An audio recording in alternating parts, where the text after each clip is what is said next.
ब्राह्मण द्वारा अपनी शक्ति का परिचय, मृतक को जीवित करने का आश्वासन, मालावती का पति के महत्व को बताना और काल, यम, मृत्यु कन्या आदि को ब्राह्मण द्वारा बुलवाकर उनसे बात करना, यम आदि का अपने को ईश्वर की आज्ञा का पालक बताना और उसे श्री कृष्ण चिंतन के लिए प्रेरित करना। ब्राह्मण बोले, पतिव्रते, इस समय तुम्हारे प्रियतम किस रोग से मरे हैं? मैं चिकित्सक भी हूँ, अतः समस्त रोगों की चिकित्सा भी जानता हूँ। सती मालावती कोई रोग से मृतक तुल्य हो गया हो अथवा मर गया हो, किंतु यदि 1 सप्ताह के भीतर की ही घटना हो तो मैं उस जीव को चिकित्सा संबंधी महान ज्ञान के द्वारा चुटकी बजाते हुए जीवित कर सकता हूँ। जैसे व्याघ्र पशु को बांधकर सामने ला देता है, उसी प्रकार मैं जरा, मृत्यु, यम, काल तथा व्याधियों को बांधकर तुम्हारे सामने लाने और तुम्हें सौंप देने की शक्ति रखता हूँ। सुंदरी, जिस उपाय से रोग देहधारियों के शरीर में ना फैले, वह तथा रोगों का जो कारण है वह सब मैं अच्छी तरह जानता हूँ।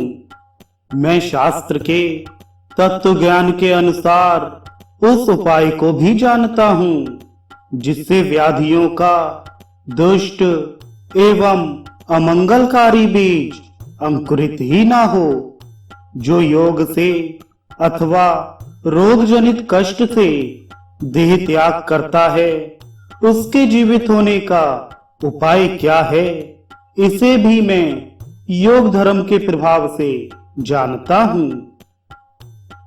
ब्राह्मण की यह बात सुनकर सती मालावती के मन में उत्साह हुआ। वह मुस्कुराई, उसके चित्त में स्नेह उमड़ आया और वह हर्ष से भरकर बोली। मालावती ने कहा, अहो, इस बालक के मुख से कैसी आश्चर्यजनक बात सुनी गई है।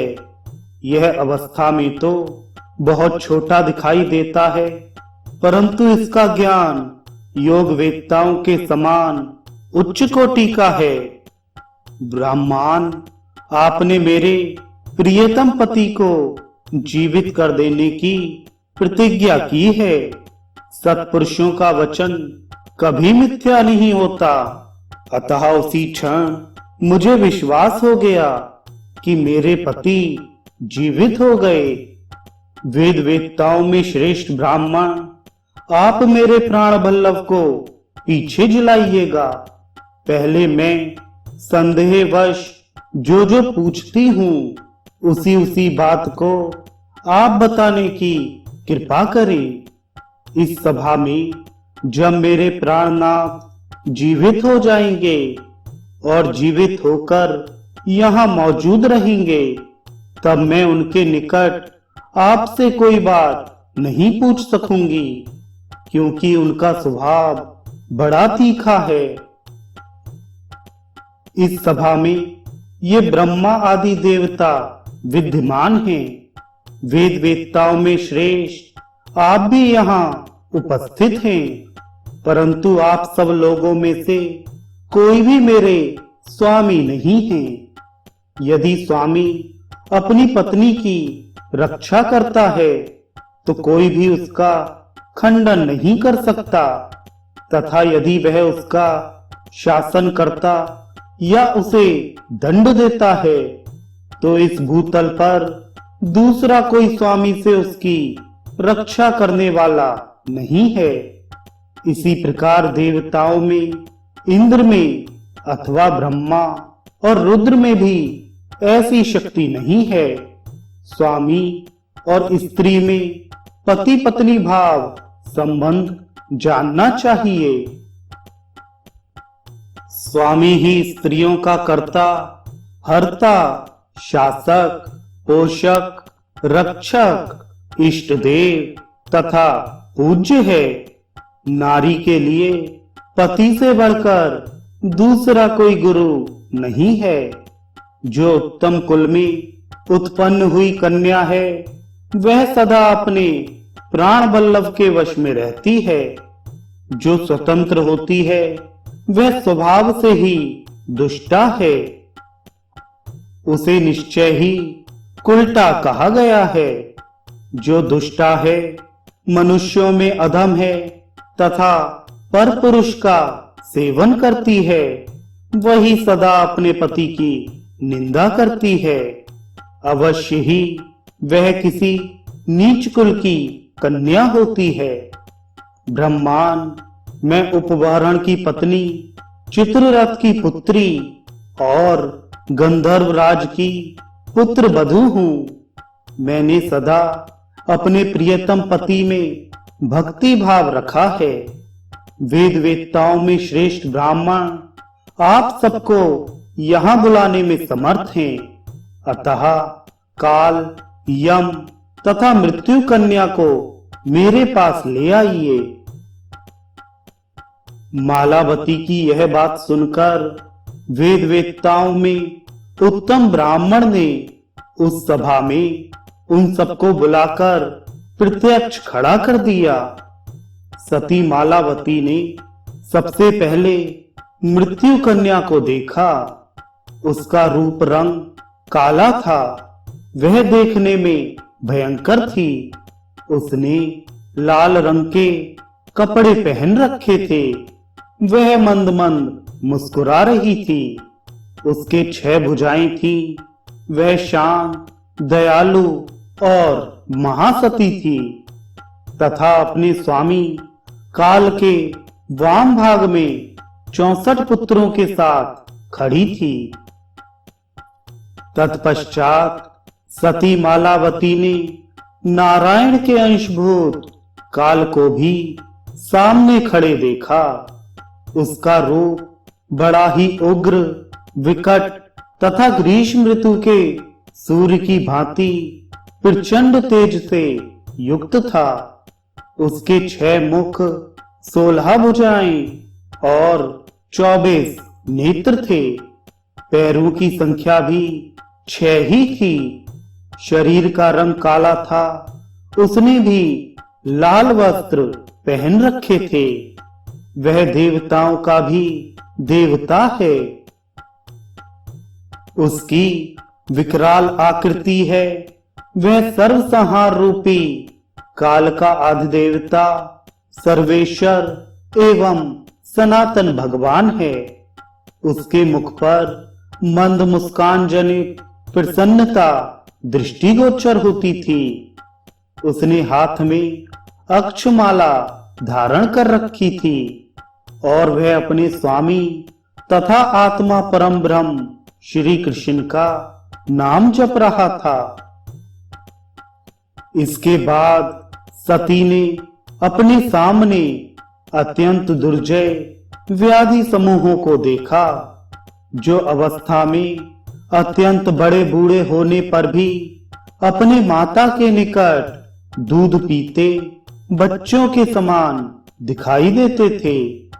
तदनंतर उसने यम को सामने देखा, जो धर्माधर्म के विचार को जानने वाले परम धर्म स्वरूप तथा पापियों के भी शासक हैं। उनके पैर स्थूल थे। शरीर की कांति श्याम थी।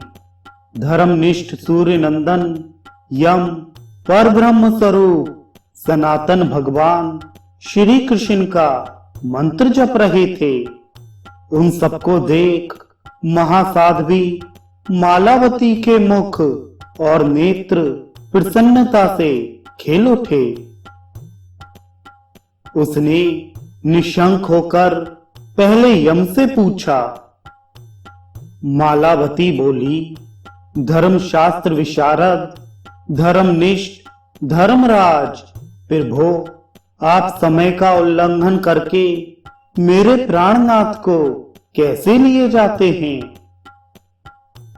यमराज ने कहा, पतिव्रते, समय पूरा हुए बिना तथा ईश्वर की आज्ञा मिले बिना इस भूतल पर किसी की मृत्यु नहीं होती।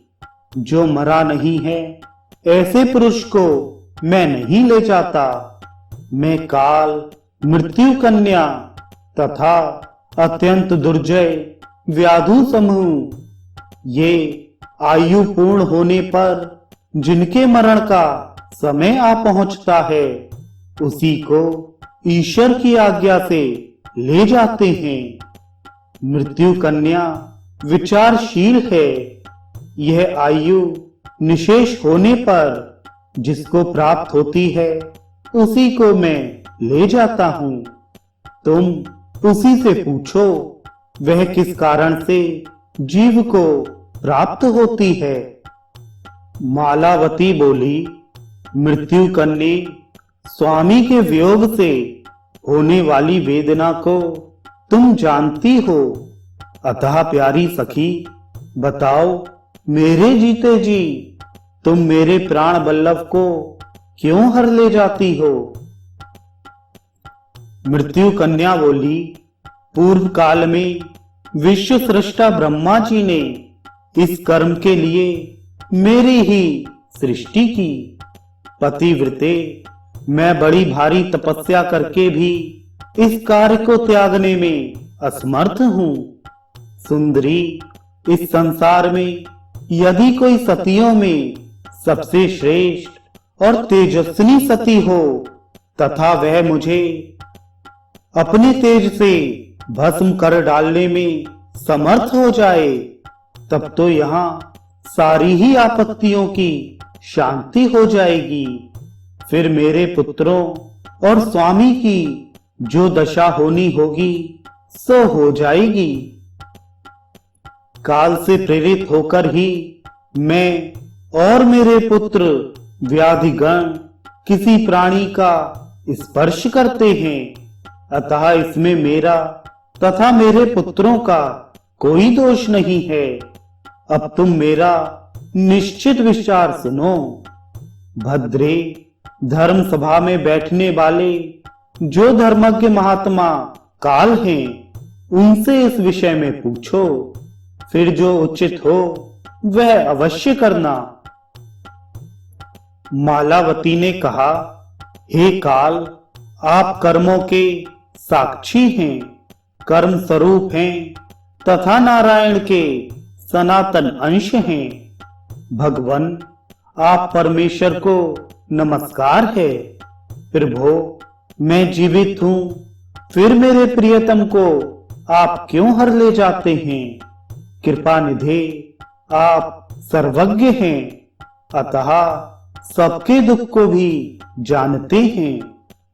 काल पुरुष बोले, पतिव्रते, मैं अथवा यमराज किस गिनती में हैं? मृत्यु कन्या और व्याधियों की क्या विसात है? हम लोग सदा ईश्वर की आज्ञा का पालन करने के लिए भ्रमण करते हैं।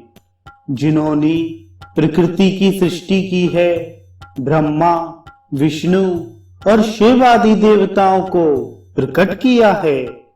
मुनीन्द्र, मनु और मानव आदि समस्त जंतु जिनसे उत्पन्न हुए हैं।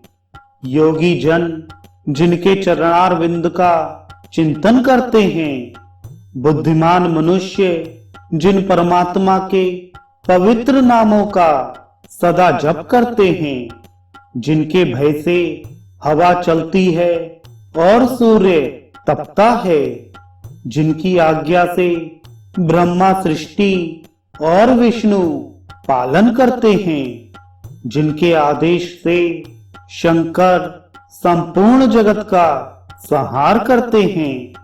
कर्मों के साक्षी धर्म जिनकी आज्ञा के परिपालक हैं। राशि चक्र और समस्त ग्रह जिनका शासन शिरोधार्य करके आकाश में चक्कर लगाते हैं, दिशाओं के स्वामी दिक्पाल जिनकी आज्ञा का पालन करते हैं, सती मालावती जिनकी आज्ञा से वृक्ष समय पर फूल और फल धारण करते और देते हैं, जिनके आदेश से पृथ्वी जल का तथा समस्त चराचर प्राणियों का आधार बनी हुई है, क्षमाशील वसुधा जिनके भय से कभी कभी सहसा कंपित हो उठती है, जिनकी माया से माया भी सदा मोहित रहती है, सबको जन्म देने वाली प्रकृति जिनके भय से भीत रहती है, वस्तुओं की सत्ता को बताने वाले वेद भी जिनका अंत नहीं जानते, समस्त पुराण जिनकी ही स्तुति का पाठ करते हैं, जिन तेजोमय सर्वव्यापी भगवान की 16वीं कला स्वरूप ब्रह्मा विष्णु और महाविराट पुरुष उन्हीं के नाम का जप करते हैं, वे ही सबके ईश्वर, काल के काल, मृत्यु की मृत्यु तथा परात्पर परमात्मा हैं। उन्हीं श्री कृष्ण का तुम चिंतन करो, वे कृपा निधान श्री कृष्ण तुम्हें संपूर्ण अभीष्ट वस्तु तथा पति भी प्रदान करेंगे। ये सब देवता जिनकी आज्ञा के अधीन हैं, वे सर्वेश्वर श्री कृष्ण ही संपूर्ण संपत्तियों के दाता हैं। शौनक ऐसा कहकर काल पुरुष चुप हो गए। तत्पश्चात ब्राह्मण ने पुनः वार्ता आरंभ की।